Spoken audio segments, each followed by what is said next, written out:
চলেন মাছ ধরা দেখি। লেকে গিয়েছিলাম মাছ ধরতে।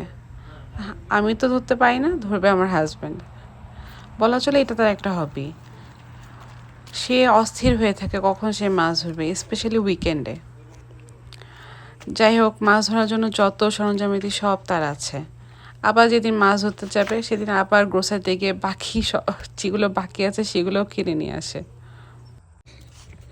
এই ফিশটার নাম ব্লুগিল ফিশ।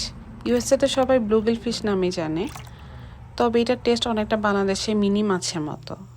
মিনি মাছের হয়তো অনেক নাম আছে, তবে আমরা বাংলাদেশে এটাকে মিনি মাছই বলতাম। এই লেকটার এত সুন্দর, নিরিবিলি, একদম শান্ত একটা পরিবেশ। তবে ক্যামেরায় প্রপারলি আসছিল না, এটা কয়েক গুণ বেশি সুন্দর।